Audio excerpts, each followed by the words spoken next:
Hi everybody, how's it going? Welcome back to Phoenix Wright Ace Attorney, where we are in the records room, and we've just found Von Karma here, who seems to have taken some sort of file that we perhaps wanted to get our hands on, but he behaved very weirdly when he saw us, very out of character, and Paul Leone actually left a comment on the previous part asking if he potentially has multiple personalities or a twin brother or something, and honestly I was thinking the same thing when he first delivered those lines, that maybe this is actually a twin brother or something, and that's why he acted like he had no idea what we were, who we were. Either that or it's some odd sort of power play which he was going for before he reverted back to his normal character, if we want to call it that, but I'm hoping that's going to be explored a bit more, because he was certainly behaving strangely. Let's ask about Edgeworth. Mr. Edgeworth is your student, right? A romanticist who still can't shed that veneer of amateurism. Just like his father, always second rate. Mr. Von Karma, you had an axe to grind with Mr. Gregory Edgeworth, didn't you? Me? A grudge against a mere defence attorney? Why? Because he dealt a blow to your otherwise perfect trial record. So you did, but what I don't get is, why did you take his son under your wing afterwards? The son of your most bitter rival. ... That, my dear attorney, is none of your business. Okay, tomorrow's trial. Tomorrow will be the last day of this trial. It's been a while since I've had a defence attorney last this long. Still, you will lose in the end. Miles Edgeworth will admit his own guilt. His guilt of 15 years ago, you mean? ... You're quite the researcher. If you've done your homework so well, then certainly you must understand.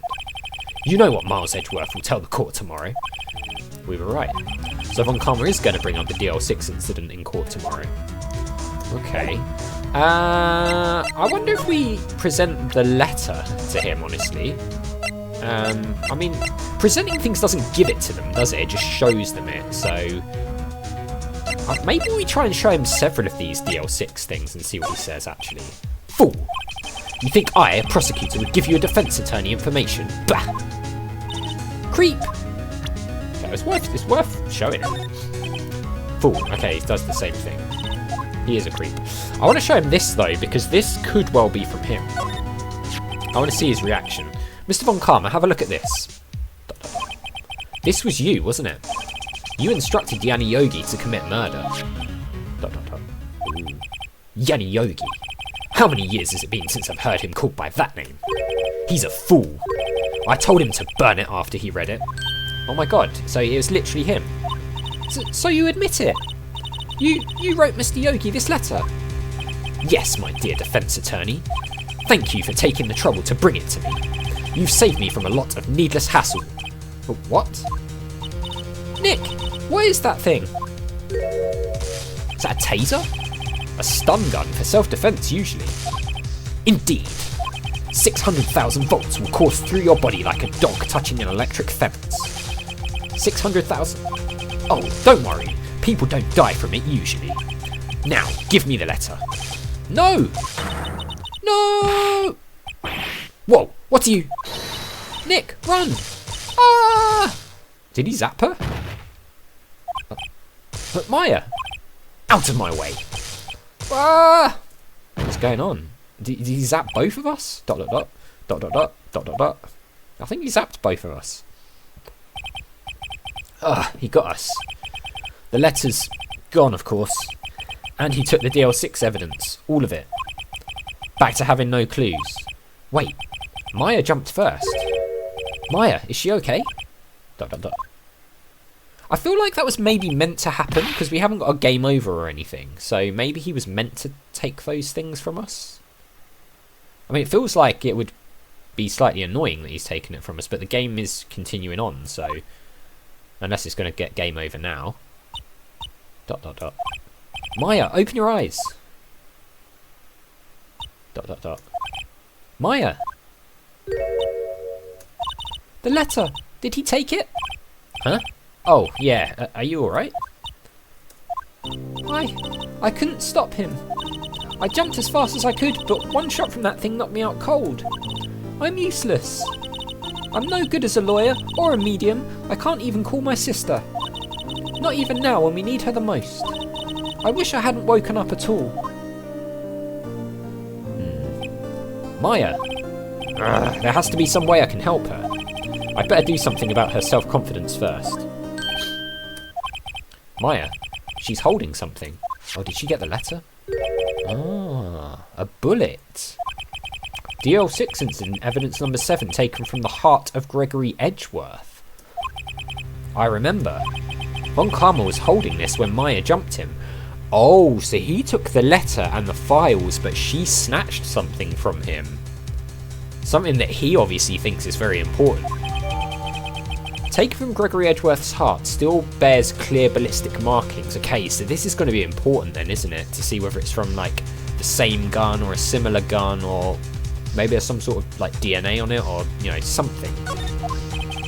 I'll prove it to you, Maya. You're most definitely not useless. I'll prove it to you in court tomorrow. Oh, are we... Aha, yeah, to be continued. Okay, so I think we're going back to court already. So only a short stint outside of the courtroom this time. Yes, we do want to save, because we always want to save. Or back up to slot 1. Lovely. Okay, let's crack on. December the 28th, 9:51 AM, District Court, Defendant Lobby number 2. This is it. Judgment Day. Today, things are going to get settled at last. A lot of things. What? What's the big idea? Sorry, Nick. I only touched your shoulder. I guess the shock hasn't worn off from my running with the stun gun yesterday. Okay, so we got, like, static shocked. Anyhow, today's the last day of the trial. Good luck, Nick. Yeah, thanks, Maya. ... Edgeworth is looking glum as always. I hope Von Karma doesn't push him too hard. ... Whoa! What are you doing? Sorry, I'm sorry. I just thought I'd cheer you up with a pat on the back. Maya, maybe you should go outside and discharge. Right, good idea. Try not to electrocute anyone on your way out. Whoa, pow! Is that... Oh my god, is she just like zapping everyone? What's gotten into that girl? Detective Gumshoe. Morning, Mr. Edgeworth. Good morning. How'd it go, Detective? Have no fear, as promised I've captured our runaway caretaker. Oh nice, he got him. I just brought him in. Took all night, pal. Thanks, Detective Gumshoe, you must be tired. Actually, after that shock I got on the way in, I feel pretty good. Yogi says he's forgotten his own name, but that has to be a lie. Why would he want revenge on Edgeworth if he couldn't remember his past? Good point. He does remember, and I'm going to prove it. Alright, well, all we've got is this bullet now. We've lost the letter, we've lost the DL6 file, I guess. Maybe even the photograph from the elevator. We'll have to see what we've got in our inventory, I suppose, but... literally all we have is the bullet, right? So this is going to be tricky. Court is now in session for the trial of Miles Edgeworth. The defence is ready, Your Honour.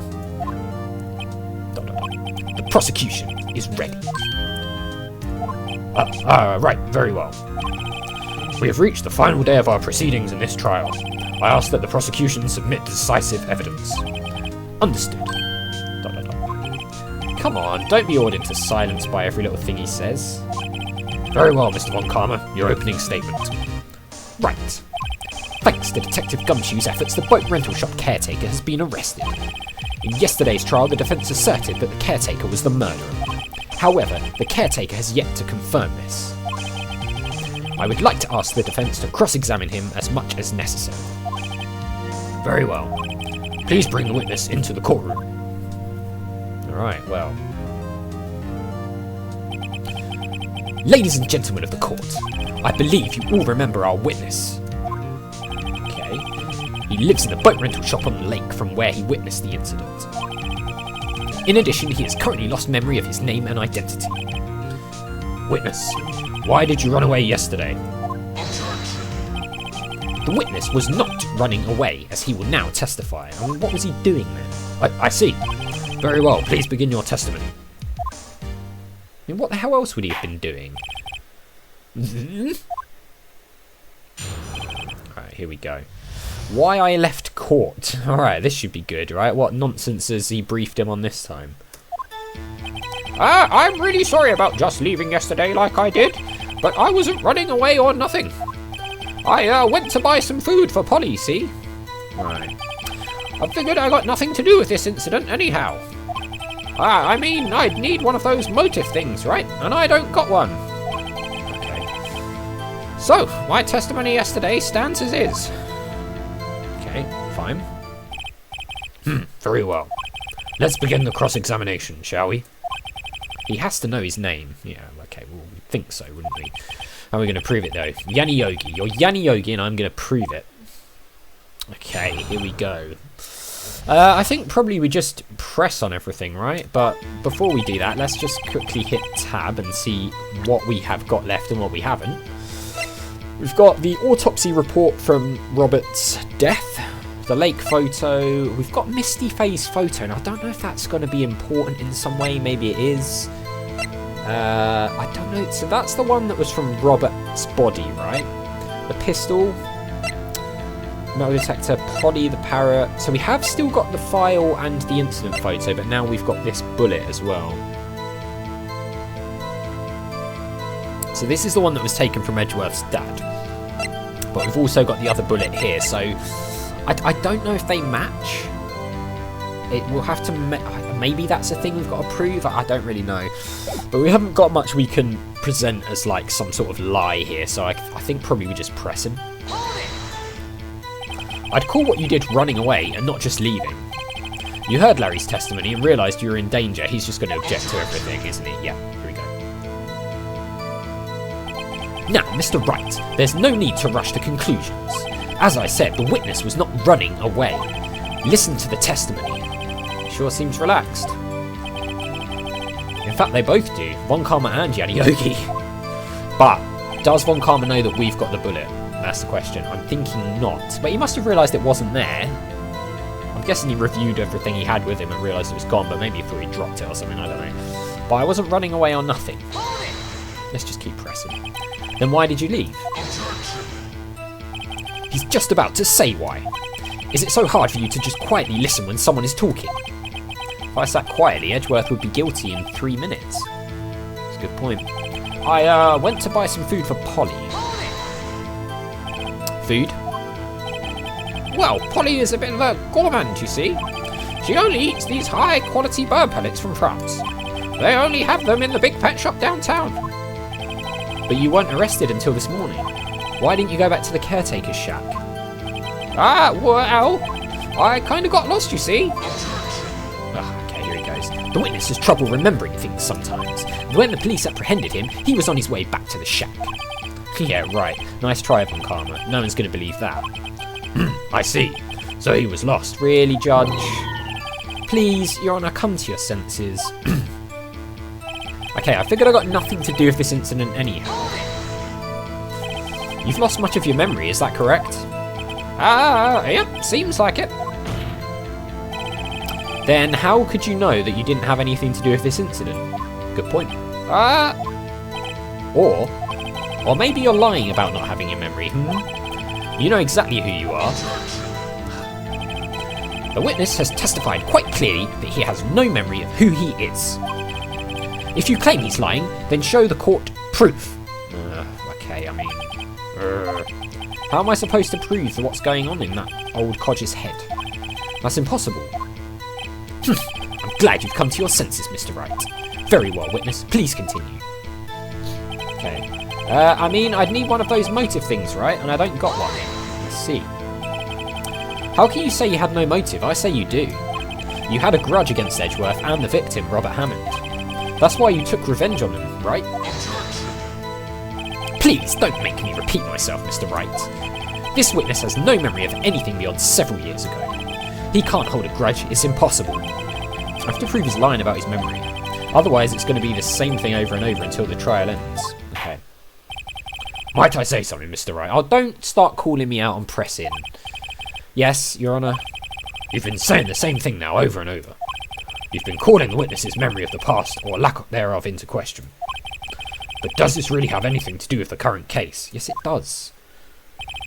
Of course, Your Honour. The witness has said he has nothing to do with this case and no motive. Both of these statements are lies. Order, order. Mr. Wright, there is a serious problem with your claim. Or are you saying, Are you saying you know who this witness is? Yes, we do. Of course, Your Honour. Ho-ho! Now, this is interesting. I would like to know myself. So, who is he? Don't play dumb, Von Karma. I mean, we can't prove that he's Yanni Yogi, though, right? I mean, it's the only option. I mean, he's not Gregory Edgeworth, and he's not Robert Hammond, who is dead. So, it's Yanni Yogi, but how do we prove it? His name is Yanni Yogi, a former court bailiff. ... Yogi? That name seems familiar. ... Oh, Yanni Yogi, from the DL6 incident. It figures the judge would have heard of it. It was such a famous case. But what does this mean? Your Honour, if this man is Mr. Yogi, then he has a clear motive. We can't prove it. Jumping to conclusions again, Mr. Wright. This man, this witness, is Yanni Yogi? Fascinating. However, how do you propose to prove this to the court? That's a good question. I mean, we don't have proof, right? ... I mean, maybe we do, but I don't think we do. This is a court of law, as you may recall. You need proof.